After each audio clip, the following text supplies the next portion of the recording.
So, Christopher Nolan's The Odyssey. Unless you have literally been living under a rock for the last couple of weeks, I'm sure all of you out there are fully aware of the controversy surrounding the film. So this discussion today is not necessarily anything new, but it is my take on what's going on. And I think there are a few things that I may talk about that haven't been talked about thus far in other videos that I've seen anyway.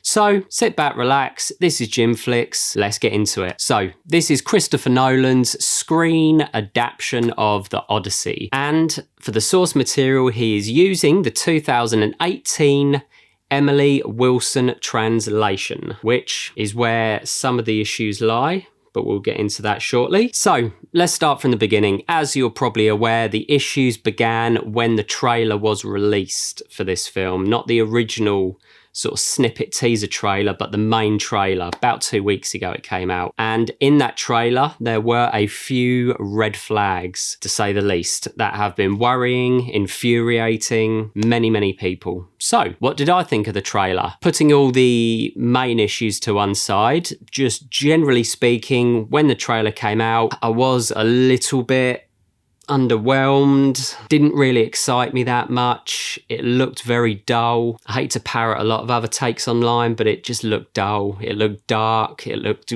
muddy, grey. It really didn't fill me with enthusiasm for the film, let's just say. It is just a trailer. You know, there's another 2 hours and 50 minutes of the film that aren't in the trailer. But as everyone knows, a trailer kind of gives you, or at least it attempts to give you, a pretty accurate snapshot of what to expect with the film. So again, a bit dull, a bit grey, a bit muddy, a bit dark, a bit depressing, a bit bleak. Didn't fill me with enthusiasm for the film again. But that is just the trailer. That is just my opinion. Those are just my initial thoughts. So what are the big issues that have come out of this trailer that everyone are talking about?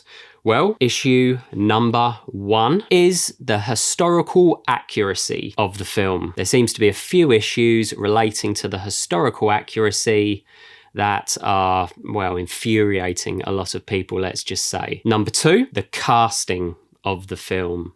There are a few individuals who have been cast in certain roles that look to be miscast, let's just say. Number 3 is the dialogue, and I guess you could say the language used for that dialogue. So I'm going to briefly go through each issue, sort of lay it out for you, and then we'll get into it a little bit. So the first issue, the historical accuracy of the film. The big problem that everyone is talking about essentially is the armor. So without wasting any time, this is Matt Damon in costume in the film, and this is the historically accurate armor that he basically should have been wearing. Next, the famous cannibals from The Odyssey. This is how they look in Christopher Nolan's film. And this is a more classic rendering of them that most people will be familiar with. And lastly, Agamemnon. This is Agamemnon in Christopher Nolan's film. This is a classic depiction of the same character. And so, as you can see, very different. Obviously, it doesn't look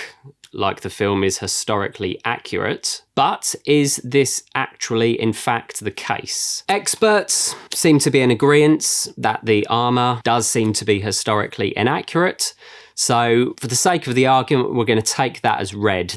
Definitely the armour is inaccurate for the film and for the period that the film is depicting. Christopher Nolan has commented on this, and, well, I mean, the only comment that I believe has come out that he's stated is that some of the armour is what's known as blackened bronze. I'm not a historian, but blackened bronze was something that potentially was common back then. So maybe not, but still, even with that said, I think that the fact that he's gone with quite a different look for the film is a problem. I mean, it does draw you out of the film.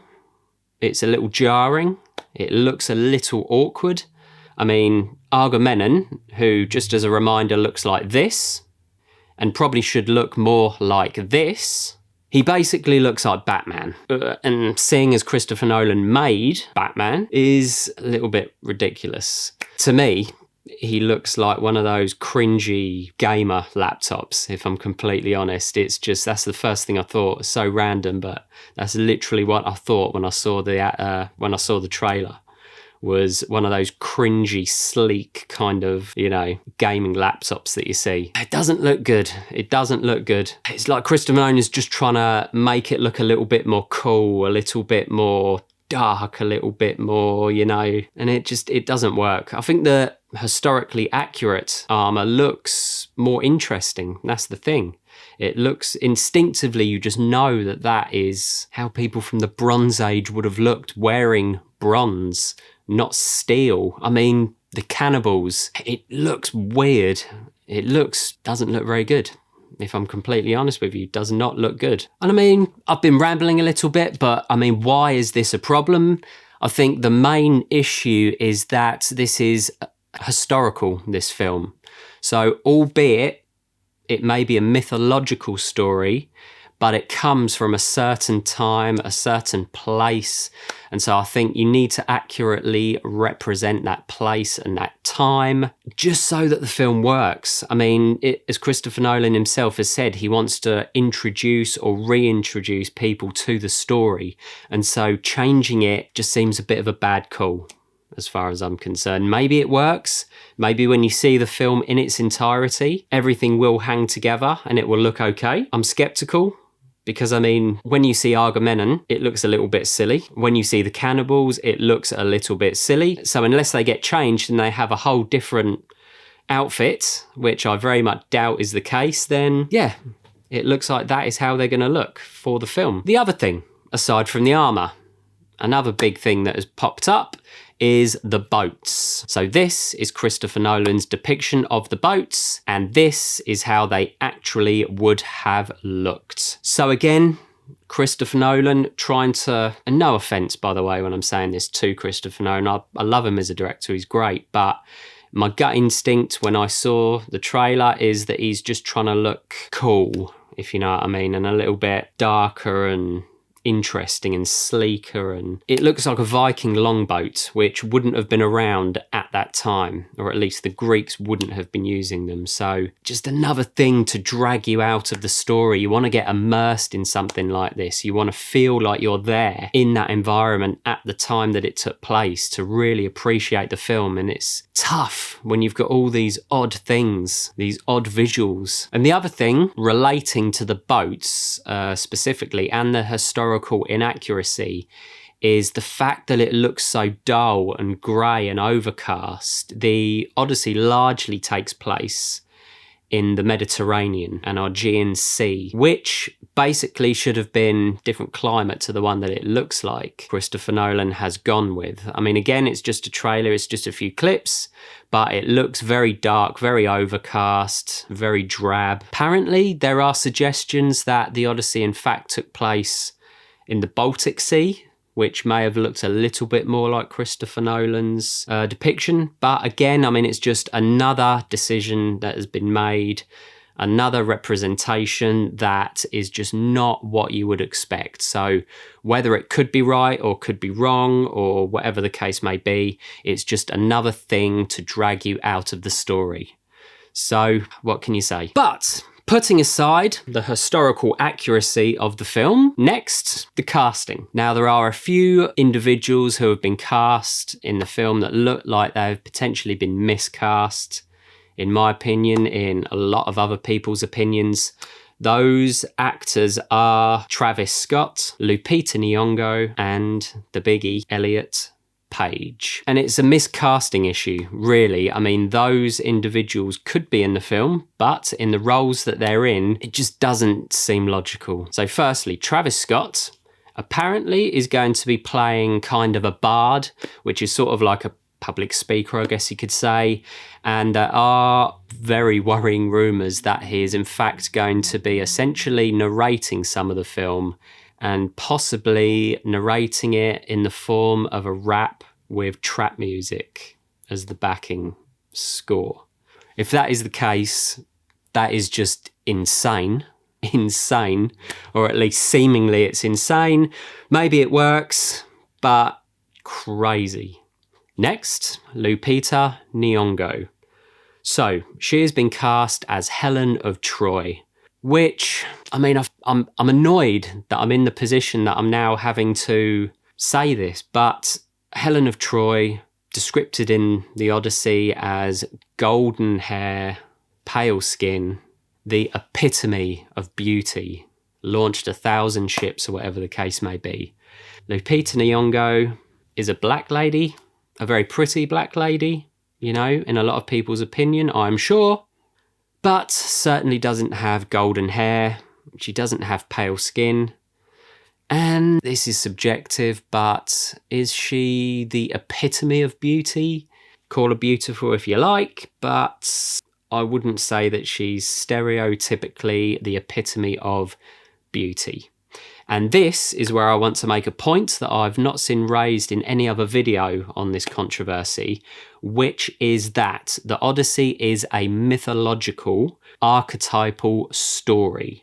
Meaning, if you're unsure of what an archetype means, essentially the best way to think about it, just for the sake of this video, is it's kind of a stereotype in a way. It's kind of a representation of all things beautiful, for example, or all things masculine.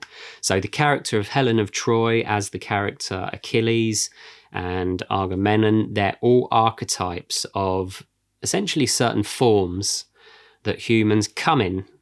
So you've got the archetype of the maiden or the goddess, which is like, you know, a strong female character, beautiful, powerful.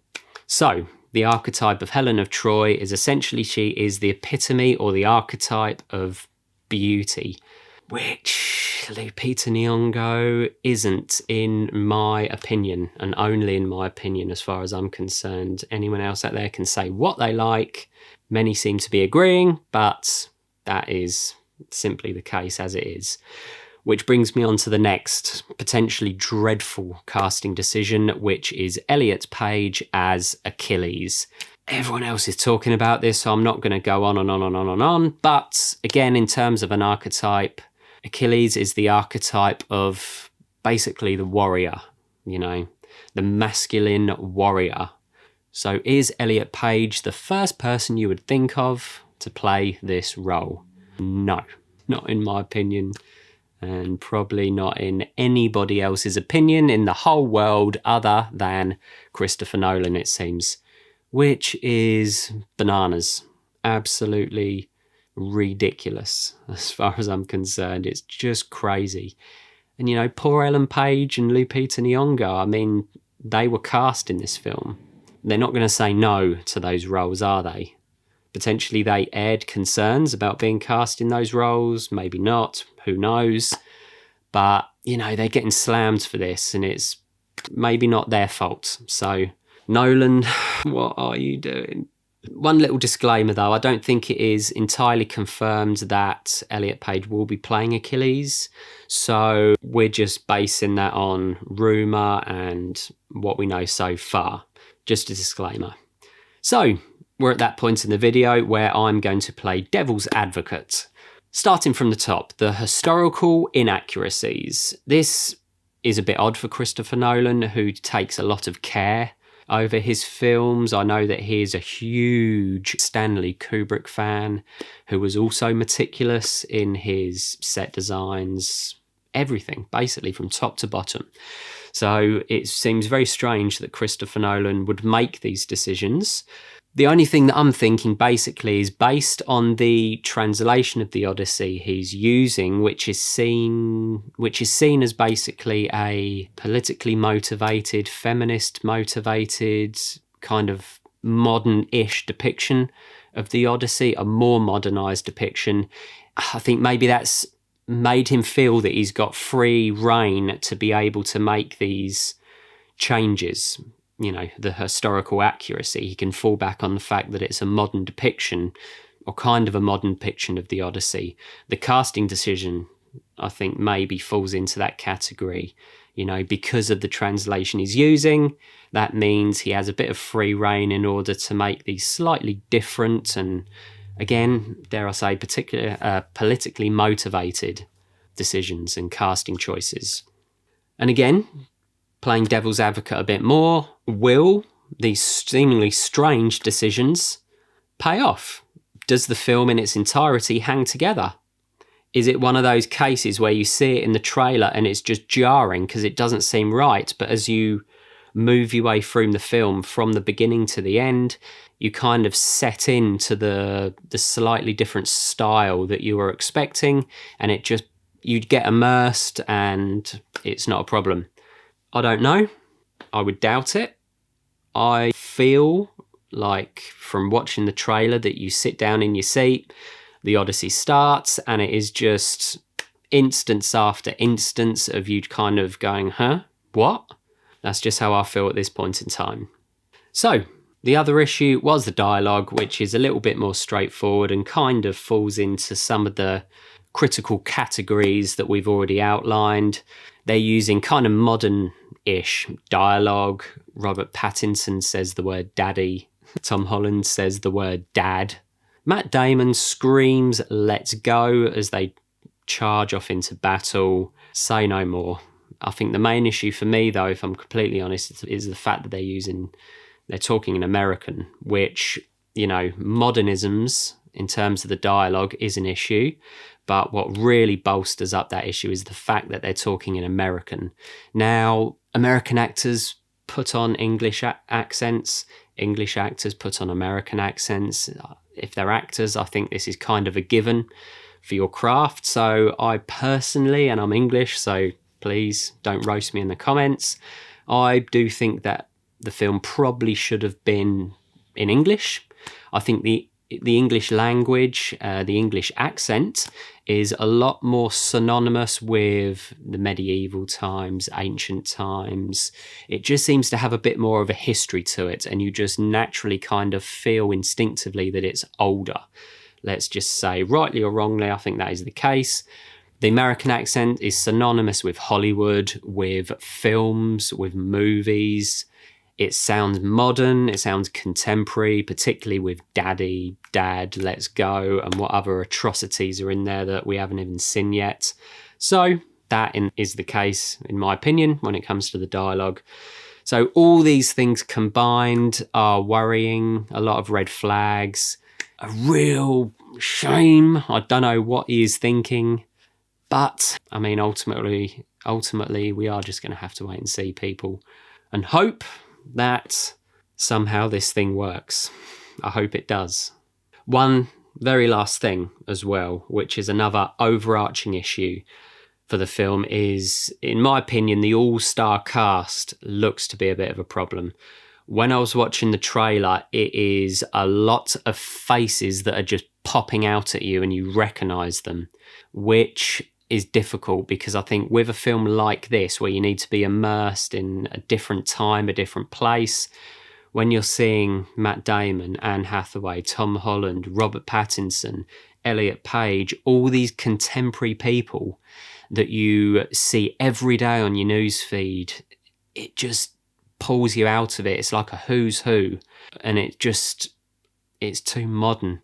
I think a cast of unknowns would have worked a lot better. I'm sure Christopher Nolan, with all of his resources, connections and what have you, should have been able to find great actors of great quality that were not as known as some of the actors in the film.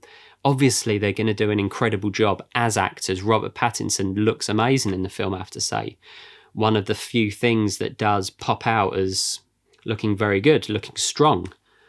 But that's potentially just my opinion. I've not heard anyone else say anything about this, so that's potentially I'm alone in thinking that. But I wasn't keen on the kind of, who's who, let's just say.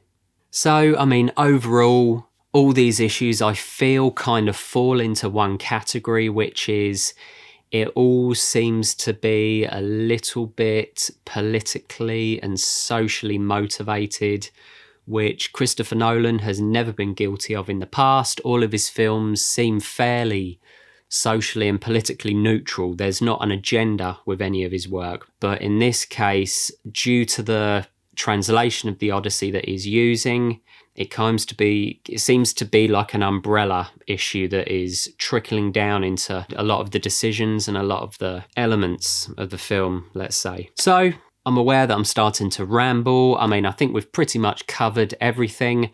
I hope I've maybe given you a slightly different take, as there are 1,000 other videos out there about this.